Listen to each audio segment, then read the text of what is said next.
Good evening, my friends. This is Paul. I, again, hate to keep doing this, but I really have to apologize for the fact that I'm whispering because the walls of my house are incredibly thin, so I don't want to distract anyone else that are doing other things. So this video is going to be another one of Paul's storytime moments. I was really inspired by watching some videos by YouTubers such as Nick Robinson and Lord by their wonderful essays, but also how so many times they went to these extreme lengths to make something really huge happen, like telling the world who Pappy Van Poodle is in an obscure 3DS game called Rusty's Real Deal Baseball, which, spoiler alert, that's a really fun game. However, I don't know if I have that kind of personality or drive or skill set to be able to make earth-shattering things happen. Or maybe I do, and I just haven't taken the time to appreciate when such things have happened. So, I want to tell two stories today. I could probably make a 30-minute video telling all the stories I have, but there were two times in my life where I would like to think I made a huge difference on the world and created a ginormous ripple effect that affected not just one life, but possibly hundreds, possibly millions. And the first example, which I'll actually make the second one, was without even trying. So, without further ado, let's roll some footage so you can get a little bit of visual context of what happened.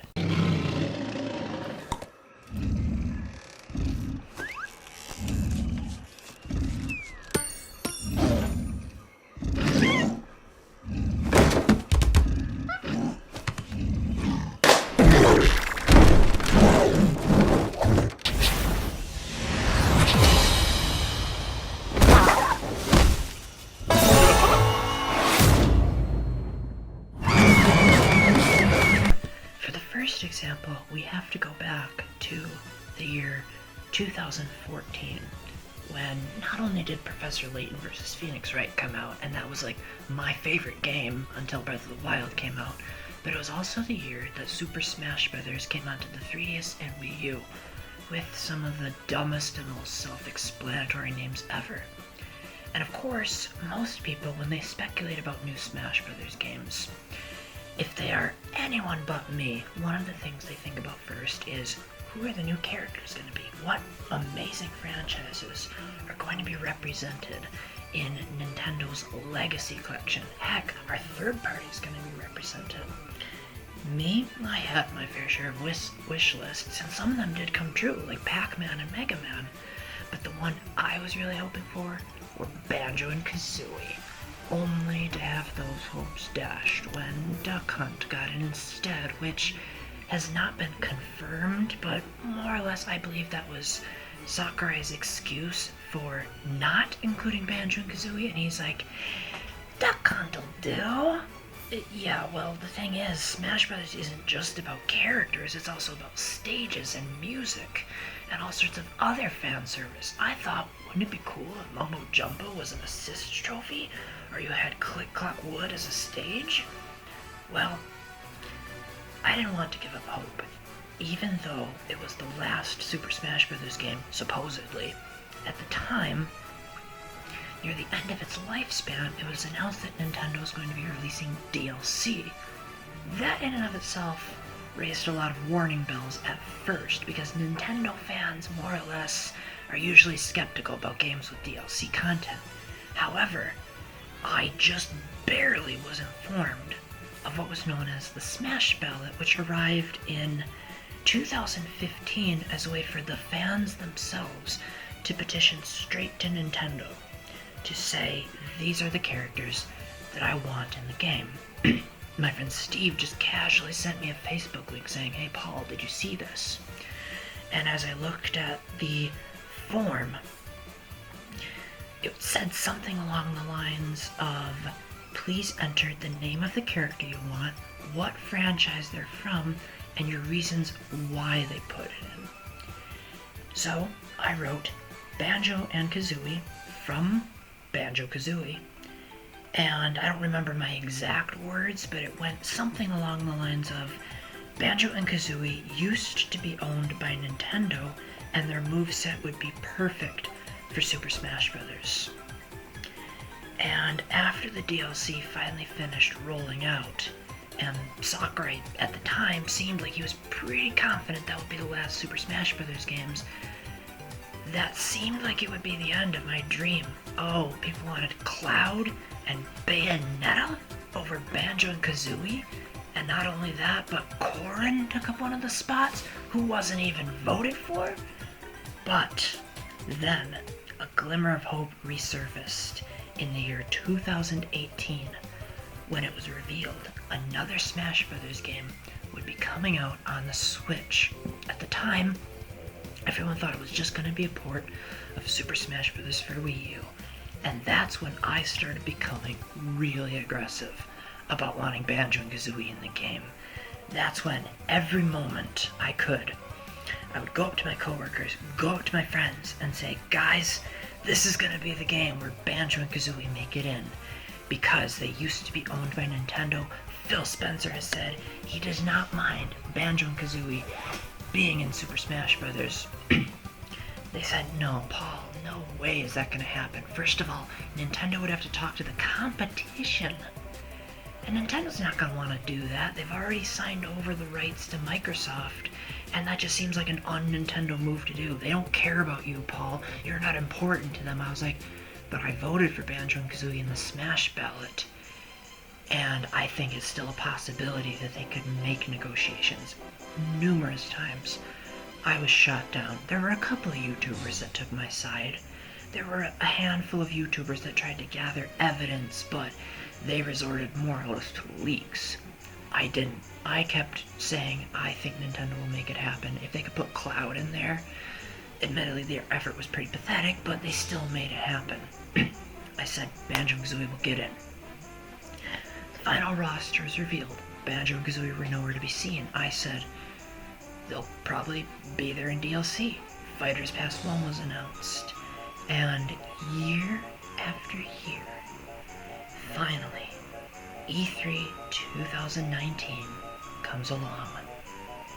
And the very last thing they show was a presentation that was mimicking the King K. Rool reveal that has the Jiggy bouncing across the floor. This was one of the only times in gaming history when I actually reacted somewhat close to how Etika would have reacted, with spit flying out of my mouth, jumping out of the air, you name it, I was a total maniac.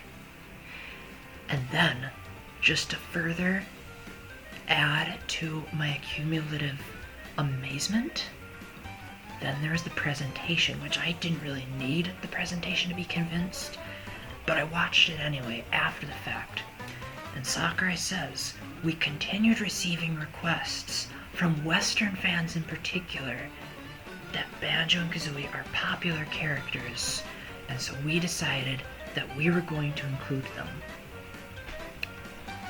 One of those people was me.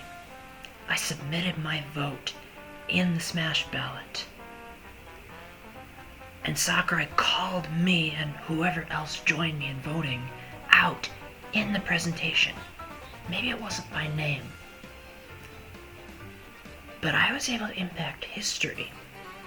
Now some of you might be thinking, Paul, this is great and all, but some of us don't watch your videos for your video game content. Well, I do have another story of where my tiny little influence actually made a huge difference. But this time, it didn't just affect someone's game, it actually changed a life. Now for this next story, it actually follows, give or take, a similar structuring of years, as the story started out in 2015, and to my knowledge, it ended in 2017, which are just a couple of years off from the Banjo story. So starting out in 2015, I was going through really severe depression. I probably had it for several years, but it didn't really hit me that I was going through it until I got back from a very, very, very terrible mission trip. There were elements of it that I liked. There were definitely people that came up to me and said I made a difference. There was even a boy who believed in Greek mythology who said he wanted to return to the camp the following year. But that just wasn't enough for me personally. At the time, I, for one, forgot about those examples, and two, being in depression, you tend to have this overly pessimistic view of just about everything. And my view is, oh, they're probably just saying that to make me feel better, and they'll probably forget about it when the trip is over. So as I was laying in the hospital bed, waiting to get treated for my depression, the nurses kept asking me, like, so why are you here? Why are we treating you? And even though I was really upset and wanted to end my life, I still had one last glimmer of hope that was keeping me holding on from the brink of potentially ending my own life. Well, there are probably two reasons. The first was that I knew that the Bible forbade intentional suicide, not counting possible mental disorders. And two, there was this conference coming up. Now, I don't know if the conference is ever going to happen again because the pandemic sapped their funds.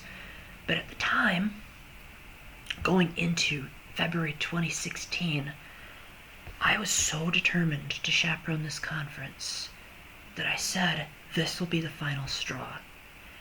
And if this conference doesn't go well, I don't see what the point in living is anymore. And there's a lot to my backstory that goes into the depression that I don't want to get into here. But the important thing is that I made a whole video out of what happened at that conference. That, as much as I could, following the rules set in place for child safety, I nevertheless met, give or take, 6 teenage girls that ended up changing my life and getting me out of depression. But the important thing is what happened after that conference, which happened more or less behind the scenes. But I was able to figure out how it happened a year later. Returning to the conference the following year, I was really determined that I was going to thank the girls that saved my life. The problem, I have a really hard time distinguishing faces. Sometimes I even have a hard time distinguishing my own if it weren't for the hair. So, it was a real struggle trying to figure out if they were even at the conference, because everyone looks the same to someone with face blindness. I would even go up to one of the girls thinking, oh, wait a minute, you look like that person. She's like, no, I'm sorry, that's not me. Well, as it turned out, I eventually did track her down by mistaking her for the girl that I had previously mistaken as her, so they must have been twins or something. So I thanked her, and I gave her as appropriate of a hug as possible for an adult chaperone. I said, thank you so much for saving my life and getting me out of depression, and now I'm back, and now I'm here to encourage the rest of you to keep living. And her response is one of the most touching I have ever heard in my entire life, as the result of one of my silly little actions, which, if you've watched my original video, I didn't do all that much. I really just told the girls that I was in depression and said I still wanted to make a difference. She responded, Paul, after what you said at that conference in 2016, I decided that I needed to shape up my own life. So I decided I was going to change my life from that point onward. So then, I had a friend of mine, mind you, this is still a girl talking, she said, then I have a friend of mine who, she was going through a really rough time in her life, possibly even worse than yours, and she was also contemplating suicide in her depression. And so I told her what you, Paul, told me to her. I relayed your words and your message to her. And she said, wow, that Paul guy is really wise. Maybe I should think twice about taking my own life. And she decided not to take her life. So the girl, who shall remain unnamed, responded to me, Paul, you saved the life of my friend, and you never even met her. So you made a huge difference. So, some of you might be wondering, Okay, you changed one girl's life, but what does that have to do with competing with the likes of Nick Robinson? Well, in the Catholic Church, there's something called the ripple effect, where affecting one person can end up affecting another group, which in turn infects another group. And a lot of times we as humans aren't even aware of the fullness of the ripples. So, for all I know, this girl who was seriously contemplating taking her life may still be alive to this day, and she could be changing someone else's life, who might go on to change someone else's life, and that might not have been possible if I hadn't been brave enough to, again, within the rules, talk to these teenagers and be willing to get my own life changed. So, the moral of my story is you can change the world, but you don't have to book flights to Japan and call up all these customer support numbers and do these extreme measures to make your voice heard. Sometimes it can be as little as crying on someone's shoulder and telling them, my life is miserable, but I'm going to keep trying, and that'll change lives. Start out, if you want to change the world, start out by helping a friend. That could end up changing the state. That could end up changing the country. That could end up changing the world. You'll never know, but I promise you, if you persevere, one way or the other, even if you have to wait until the afterlife, you will see the results of your labor. So with that, thank you very much for watching. If you'd like to know more details within appropriate guidelines, let me know, and I'll try to respond to them. And until the next time, keep the faith, stay epic, God bless, and who knows, maybe your one comment on this video will change my life further. Bye.